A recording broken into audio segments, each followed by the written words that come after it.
سبحان ربك رب العزة عما يصفون وسلام على المرسلين والحمد لله رب العالمين. اللهم صل على سيدنا محمد وعلى آل سيدنا محمد وبارك وسلم. اللهم صل على سيدنا محمد وعلى آل سيدنا محمد وبارك وسلم. اللهم صل على سيدنا محمد وعلى آل سيدنا محمد وبارك وسلم. فذکر، آپ نصیحت کیجئے، فإن الذکریٰ تنفع المؤمنین، بے شک نصیحت ایمان والوں کو فائدہ دیتی ہے. نصیحت کہتے ہیں کسی کو خیر خواہی کی بات کرنا، فائدے کی بات کرنا، نقصان سے بچنے کی بات کرنا. اس ہمدردی کے جذبے پر جو بات کی جائے اس کو نصیحت کہتے ہیں. اللہ تعالیٰ کو یہ عمل بہت پسند ہے کہ میرے بندے ایک دوسرے کی خیر خواہی کریں. چنانچہ نصیحت کو بہت پسند کیا گیا. حکم بھی فرمایا گیا کہ نصیحت کیجئے، نصیحت ایمان والوں کو فائدہ دیتی ہے. ہر بندے کو نصیحت فائدہ دیتی ہے. جو غافل ہو اس کو دین کی طرف آنے میں نصیحت فائدہ دیتی ہے. جو دین کی طرف آیا ہو اس کو آگے ترقی حاصل کرنے میں نصیحت فائدہ دیتی ہے. دنیا کا کوئی بھی انسان ایسا نہیں کہ جس کو نصیحت سے فائدہ نہ ہو.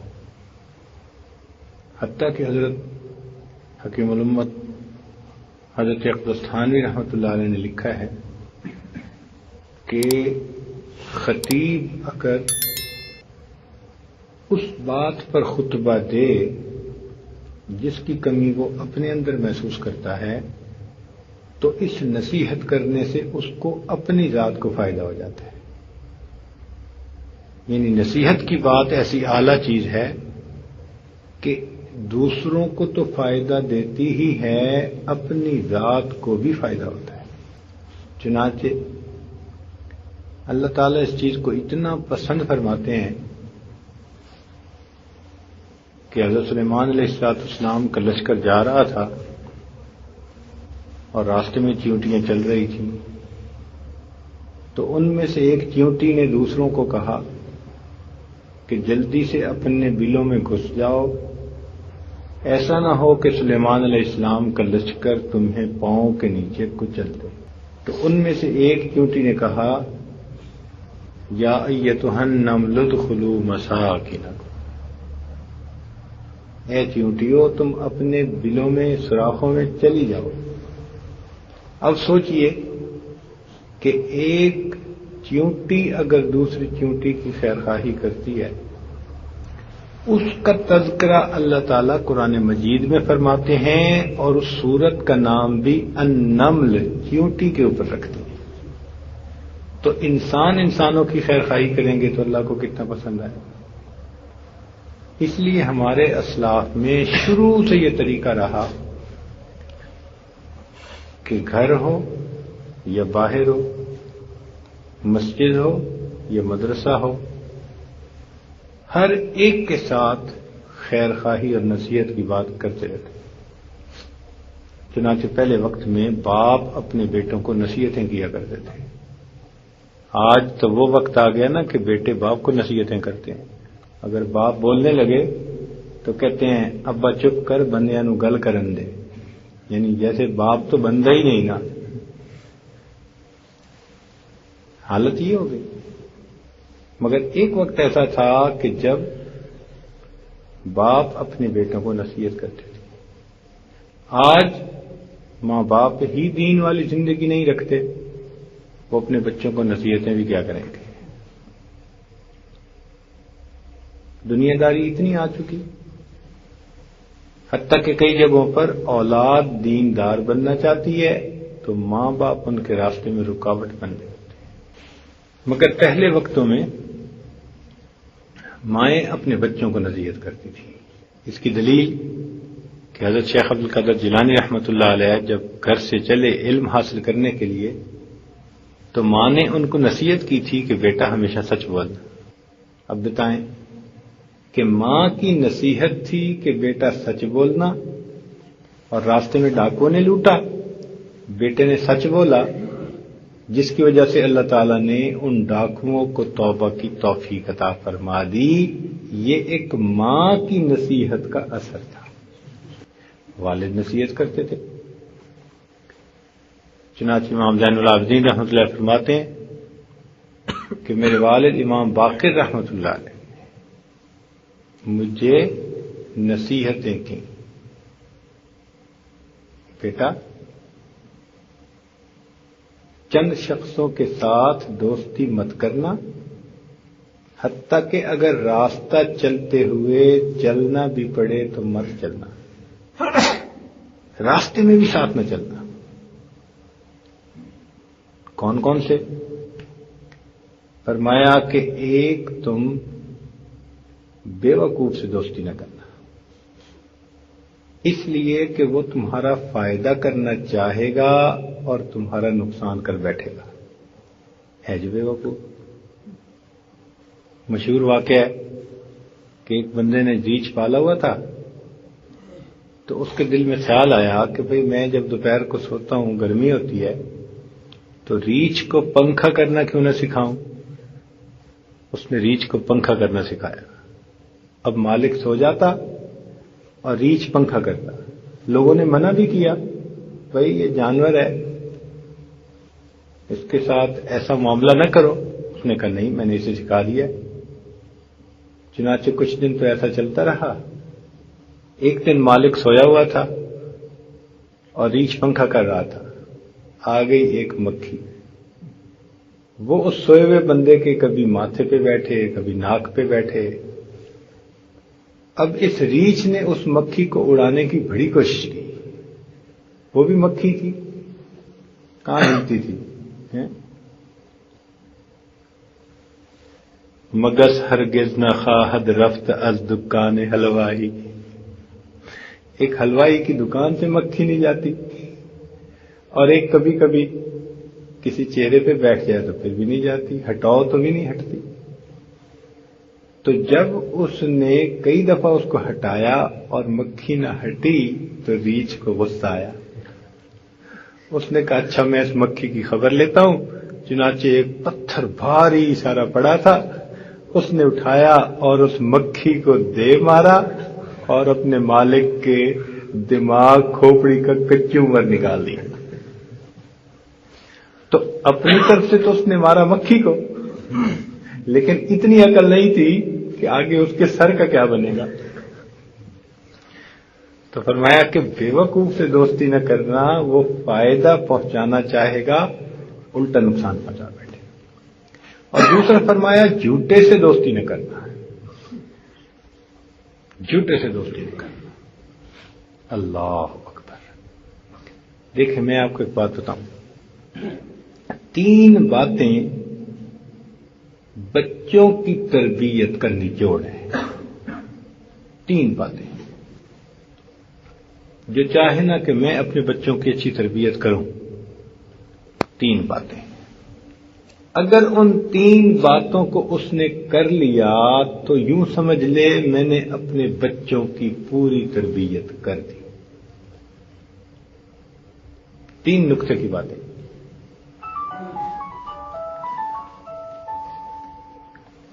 ایک بات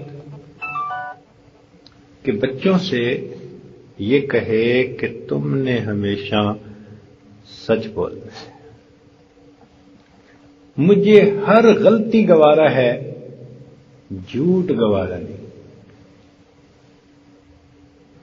اس پہ بچوں کے ساتھ کوئی کمپرومائز نہیں ہے.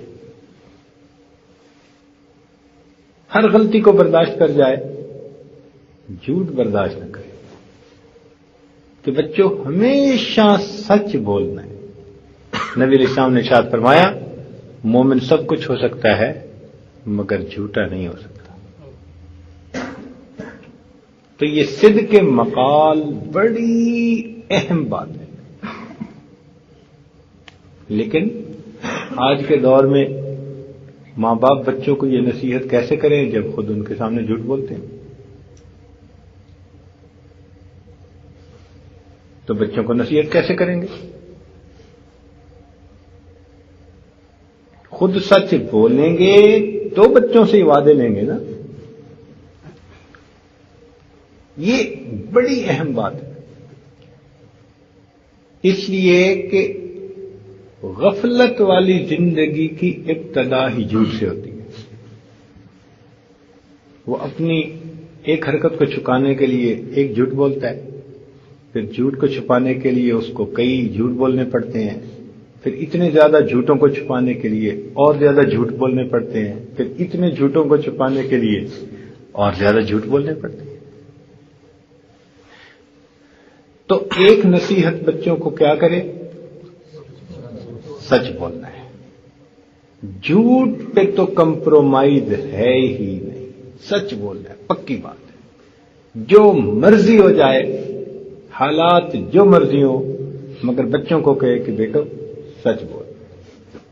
ہزار خوف ہو لیکن زباں ہو دل کی رفیق، یہی رہا ہے ازل سے کلندر کا طریق.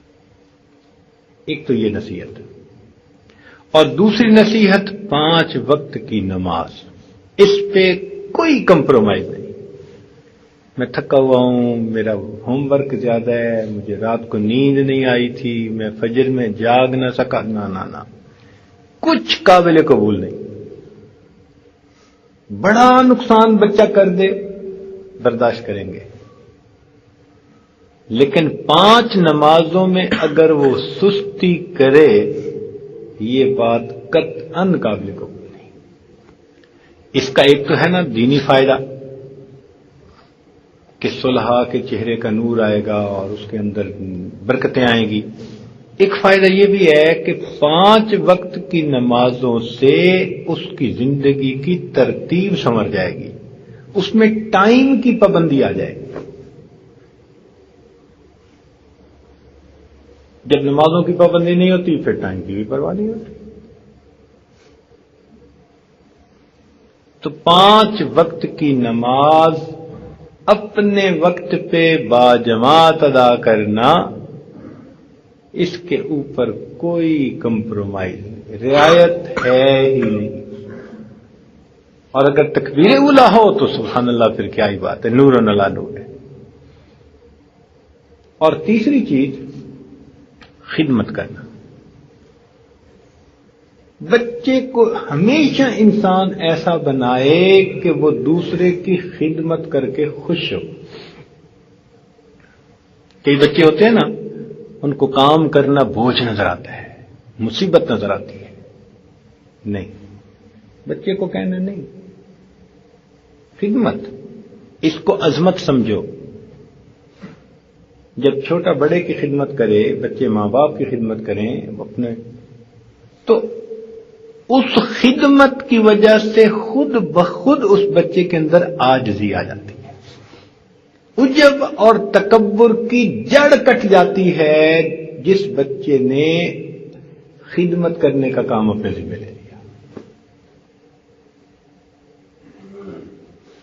تو یہ 3 باتیں یوں سمجھ لیں کہ پوری زندگی کی تربیت کا نچوڑ. بچے سے سچ کا عہد لینا، 5 وقت کی نماز کو پکا کروانا، اور خدمت میں ان کے ساتھ کوئی غیر نہیں. ان کے منہ میں آپ گھی شکر دیں، ان کو حلوے کھلائیں، جو مرضی کھلائیں، جتنا مرضی پیار دیں، 3 چیزوں میں ان کے ساتھ کوئی رعایت نہیں. یہ یوں سمجھ لیں کہ سینکڑوں کتابیں جو تربیت اولاد کے بارے میں ہیں، ان سب کا اصل اصول اور نچوڑ ہے. کون کون سی بات کو یاد ہوئی یا بھول گئے؟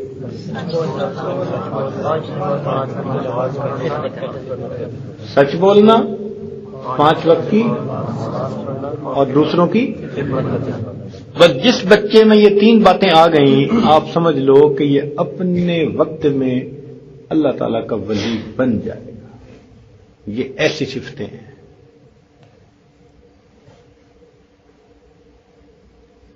تو بات سمجھ آ گئی؟ اچھا، تو بات چل رہی تھی کہ فرمایا کہ چند لوگوں سے دوستی نہ کرنا، ایک بیوقوف سے اور دوسرا جھوٹے سے. جھوٹ سے تو انسان کو اتنی نفرت ہو کہ بس نہ کہے نہ سنے. اور ایک بات بتاؤں، جھوٹ جتنا بھی تیز بھاگے بالآخر سچ اسے جا کے پکڑ لیتا ہے. جھوٹ جتنا بھی تیز بھاگے بالآخر سچ اسے جا کر پکڑ لیتا ہے. چنانچہ مشہور واقعہ کاندلا میں ایک زمین کا ٹکڑا تھا جس پہ ایک مسلمان اور ایک ہندو کے درمیان تنازع ہو گیا. مسلمان کہتا تھا یہ میرا ہے، ہندو کہتا تھا نہیں یہ میرا ہے. اور بستی میں ہندو بھی تھے مسلمان بھی تھے، مل جل کے رہتے تھے. اب جب ذرا تھوڑا تنازع زیادہ بڑھا تو مسلمان جو تھا نا اس نے سمارٹنیس دکھائی. کئی ہوتے ہیں نا ضرورت سے زیادہ چلاک، تو وہ سمارٹ بنا اور اس نے کہا جی کہ ہاں یہ میری زمین ہے اور میں اس زمین کو لوں گا اور اس پر مسجد بنا کر دکھاؤں گا. جب اس نے یہ کہا تو ہندو نے کہا کہ نہیں یہ تو میری زمین ہے اور میں اس پر مندر بنا کے دکھاؤں. لو، بات تھی دونوں کی پرسنل اور اب بات بن گئی دونوں کی دینی. اب ہندو ایک طرف ہو گئے، مسلمان ایک طرف ہو گئے، جھگڑا بن گیا. مقدمہ انگریز جج تھا، وہ بھی پریشان کہ یہ اتنا حساس مسئلہ ہے کہ ذرا سا کوئی مسئلہ بگڑا تو یہ تو انسانوں کی جانیں ضائع ہو جائیں گی. تو وہ بھی چاہتا تھا کہ کہیں کوئی صلح و صفائی کا راستہ نکل آئے. چنانچہ جب پہلی دفعہ عدالت میں دونوں پیش ہوئے تو اس نے کہا بھی کوئی طریقہ ہے کہ آپس میں صلح و صفائی سے معاملہ. ہندوؤں نے کہا ایک طریقہ ہے، ہم آپ کو ایک مسلمان کا نام بتائیں گے، آپ ان سے پوچھ لینا، وہ کہے مسلمانوں کی تو ان کو دے دینا، وہ کہے ہندوؤں کی تو ان کو دے دینا. لو جی، اس پہ انگریز نے بات طے کر دی، اگلی ڈیٹ دے دی. اب مسلمان تو بڑے خوش کمرے سے باہر نکلے کہ بھئی جو بھی ہے تو مسلمان، وہ تو مسجد بنانے کی بات کرے گا. اور ہندو بعد میں جب باہر والوں سے ملے تو ان کو اپنی غلطی کا اس وقت احساس ہوا کہ ہم نے تو ایک مسلمان کا نام دے دیا تو وہ ہماری تو فیور نہیں کرے گا. تو باہر والوں نے اسے کہا کہ تم نے تو جیتی بازی ہار دی، تم نے یہ کیا کیا، مسلمان کا نام لے لیا. ان کا نہیں، وہ بندہ اچھا ہے، سچ بتائے گا. خیر، مسلمانوں نے تو جی اپنے ذہن میں تیاری بھی کر لی کہ جی مسلمان ہے، اس نے مسلمانوں کا نام لینا ہے اور میں اینٹیں دوں گا، میں سریہ دوں گا، میں یہ کروں گا، ہم بس بنا دیں گے مسجد. اگلی دفعہ جب عدالت میں پیش ہوئے تو مفتی الہی بخش رحمت اللہ علیہ شاہ عبد العزیز رحمت اللہ علیہ کے شاگردوں میں سے تھے، اس سلسلے میں سے تھے. ان کو بھی انگریز نے بلا لیا تھا. اس نے پوچھا کہ مفتی صاحب یہ زمین کس کی ہے؟ انہوں نے کہا کہ یہ تو ہندوؤں کی ہے. اس نے کہا ہندوؤں کی ہے تو کیا ہندو اس کے اوپر مندر بنا سکتے ہیں؟ انہوں نے کہا جب زمین ہندو کی تو وہ گھر بنائے یا مندر بنائے یہ اس کا اختیار ہے.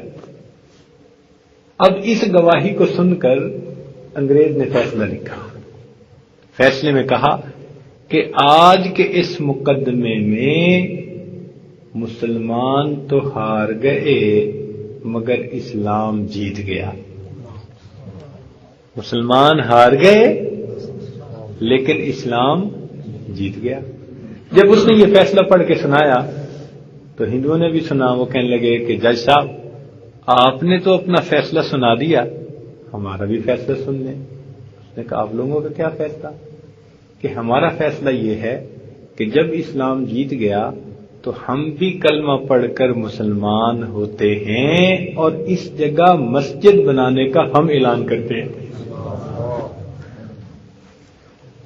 تو ظاہر نظر آتا ہے کہ سچ بولنے سے کام خراب ہو جائے گا، مگر کبھی ایسا نہیں ہو سکتا. سچ بولنے سے ہمیشہ انسان کو کامیابی. سیدنا عمر رضی اللہ عنہ کے زمانے میں ایک ملک کا شہزادہ گرفتار ہو کے پیش ہوا. سیدنا عمر رضی اللہ عنہ کا خیال تھا کہ اس نے مسلمانوں کو بہت تنگ کیا ہوا ہے، اس لیے اس کو جو ہے نا قتل کر دیا جائے. تو اس کو پیش کیا گیا. سیدنا عمر رضی اللہ عنہ بالکل اسے قتل کرنے پہ 100% آمادہ تھے. اتنا شریر انسان، اتنا مسلمانوں کے لیے نقصان دہ، اس کو قتل کر دینا چاہیے. آپ نے جلاد کو بلوا لیا، لیکن اس شہزادے کے چہرے کے اوپر بڑی غم، خوف، مایوسی. آپ نے پوچھا بھئی تجھے اس وقت کسی چیز کی طلب ہے؟ اس نے کہا جی ایک پیالہ پانی. ایک حکم ہوا کہ بھئی پیش کرو. چنانچہ پانی کا پیالہ اس کے ہاتھ میں دے دیا. اب اس نے پانی کا پیالہ ہاتھ میں لیا تو پیتا نہیں ہے. ان کا بھئی پی کیوں نہیں رہا؟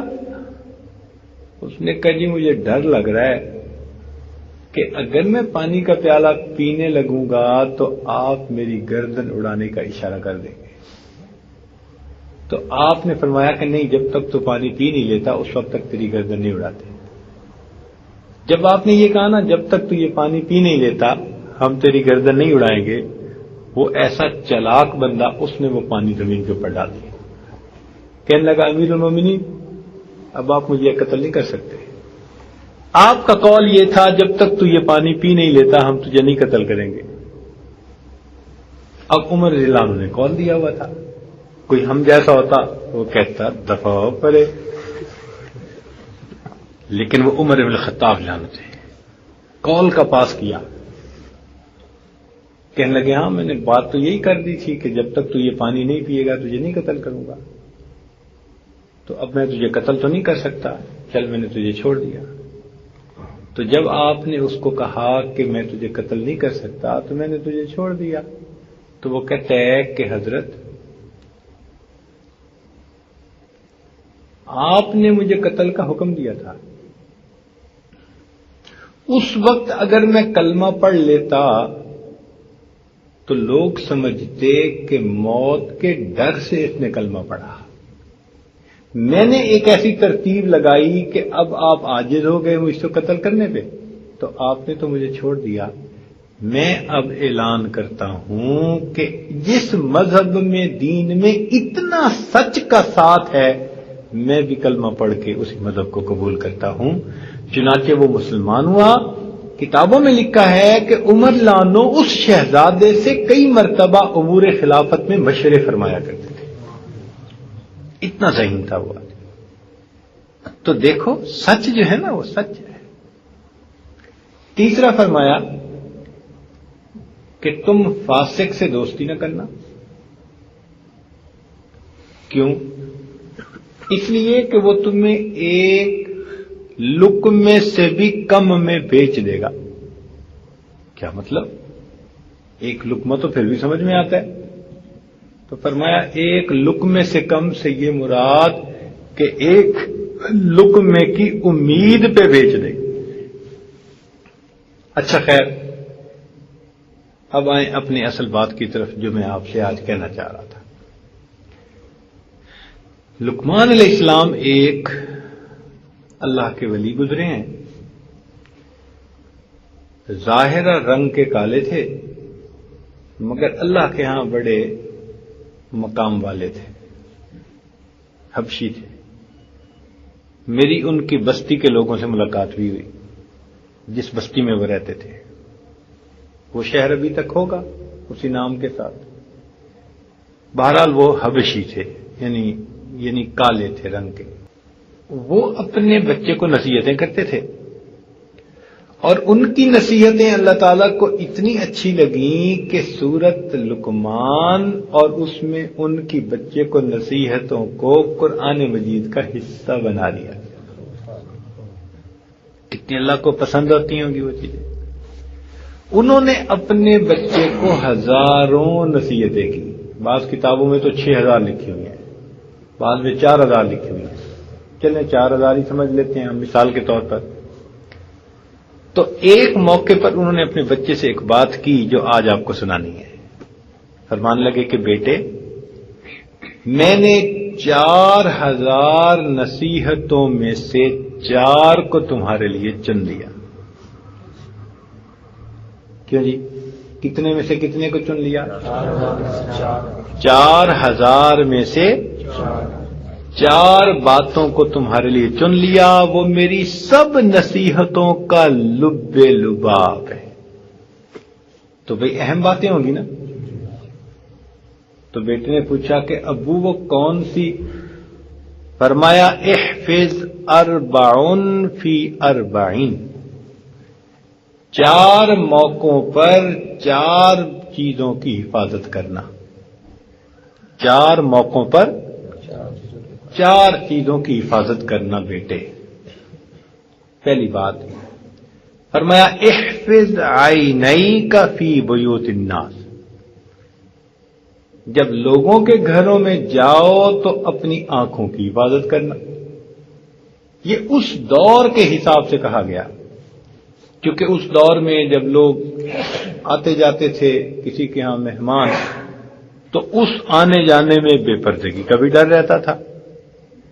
آج کل کے دور میں کہیں گے کہ نظر اٹھاتے ہوئے نظر کا خیال رکھنا, کیونکہ آج تو گلی میں بازار میں جہاں کہیں نظر اٹھے گی تو خطرہ ہے کہ آگے سے کہیں غیر محرم ہی نہ سامنے ہو. تو مقصد کیا تھا کہ اپنی نگاہوں کی حفاظت کرنا. یہ آج کل کے نوجوانوں کے لیے ایک بہت بڑی نصیحت ہے. اب مدارس کے طلباء پتہ کیا کرتے ہیں کہ سارا دن تو مدرسے میں رہے بند, عصر کے وقت یہ ایسے نکلتے ہیں جیسے بکریوں کو باندھا ہو نا کسی نے اور چھوڑ دیں تو وہ بھاگتی ہیں. یہ بھی بازاروں کی طرف بھاگتے ہیں. ان کا پھر مدرسے میں دل نہیں لگتا. پھر یہ کسی دکان پہ جائیں گے, بازار میں جائیں گے اور وہاں بیٹھ کر یہ تماشا کریں گے. یہ جو تماشا ہے نا, اس نے پورے دن کی پڑھائی کے نور پر پانی پھر جو کچھ حاصل کیا ہوتا ہے نا پورے دن میں مسجد میں رہ کر, وہ عصر سے مغرب بازار کے اندر جا کر بیٹھنے سے پوری کی پوری نعمت ضائع ہو جاتی ہے. پھر آ کے کہتے ہیں جی حضرت کچھ بتائیں, سبق یاد نہیں ہوتا. کیسے سبق یاد ہو؟ جہاں عصیان ہوگا وہاں نسیان ہوگا. جہاں عصیان ہوگا وہاں نسیان ہوگا. پھر سبق یاد کرتے ہیں, سبق یاد نہیں ہوتا. اس گناہ کی ظلمت سامنے آتی ہے. تو فرمایا کہ اپنی نگاہوں کی حفاظت کرنا, یہ پہلی نصیحت. اور دوسری نصیحت فرمائی کہ احفظ لسانک فی مجالس الناس. جب لوگوں کی مجلس میں بیٹھو تو اپنی زبان کی حفاظت کرنا. بھئی اکیلے بیٹھ کے تو زبان کی حفاظت کی ضرورت ہی نہیں. اکیلے میں بیٹھ کے تو گالیاں وہی بکے گا نا جو جس کا دماغ خراب ہوگا. عام بندہ تو چپ ہی رہتا ہے اکیلے میں. زبان کا مس یوز کب ہوتا ہے؟ لوگوں کی مجلس میں, جب 1 سے 2 ہوتے ہیں, 2 سے 3 ہوتے ہیں, پھر زبان کا برا استعمال شروع ہوتا ہے. کسی کی غیبت کی, چغلی کی, بہتان باندھا, کیا کیا. تو فرمایا کہ لوگوں کی مجالس میں بیٹھ کر کس کی حفاظت کرنا؟ زبان کی حفاظت کرنا. اور تیسرا فرمایا کہ احفظ معدتک علی مائدتک. جب تو دسترخوان پر بیٹھے تو اپنے معدے کی حفاظت کرنا، اس لیے کہ دسترخوان پر بیٹھ کر انسان جو کھاتا ہے وہی اس کی صحت ہوتی ہے۔ اس کو انگریزی میں کہتے ہیں your health is what you eat, جو آپ کھاتے ہیں وہی آپ کی صحت ہوتی ہے۔ اور آج کل کے نوجوانوں کو تو کھانا اچھا نہیں لگتا، ان کو فاسٹ فوڈ اچھا لگتا ہے، چپس کھائیں گے، پتہ نہیں کیا کیا الٹی سیدھی چیزیں بن گئی ہیں نئے دور کی، یا اللہ۔ اگر روٹی سالن دو نا تو وہ اچھا نہیں لگتا، یہ کہیں گے ہمیں پوٹیٹو چپس لے کے دیں، اور نئے نئے کھانوں کے ہمیں نام ہی نہیں آتے، پرانے دماغ کے بنے ہمیں نام بھی نہیں آتے، کیا کیا۔ تو فرمایا کہ بیٹے دسترخوان پر اپنے معدے کا خیال رکھنا۔ اور چوتھی بات فرمائی کہ بیٹے احفظ قلبک فی الصلاۃ، جب نماز پڑھنے کا وقت ہو تو اپنے دل کی حفاظت کرنا کہ دل میں وساوس کوئی نہ آئے۔ اور واقعی جب بندہ نماز پڑھنے کھڑا ہوتا ہے نا تو ایسی ایسی باتیں یاد آتی ہے جو آگے پیچھے یاد ہی نہیں آ سکتی۔ ایک بندہ کہیں پیسے رکھ کے بھول گیا، یعنی خزانہ کہیں دبا کے بھول گیا، اب اسے یاد ہی نہیں آتا تھا، تو وہ آیا امام اعظم ابو حنیفہ رحمۃ اللہ علیہ کے پاس، ماشاءاللہ وہ تو اتنے ذہین تھے کہ کیا بات ہے۔ کہنے لگا حضرت مجھے یاد ہی نہیں آ رہا میں نے کہاں رکھا، تو میں 2 رکعت نفل پڑھ۔ ان کو پتا تھا کہ 2 رکعت نفل پڑھے تو بس فوراً اس کو نماز کا خیال نہیں رہتا، سب باتیں یاد آ جاتی ہیں۔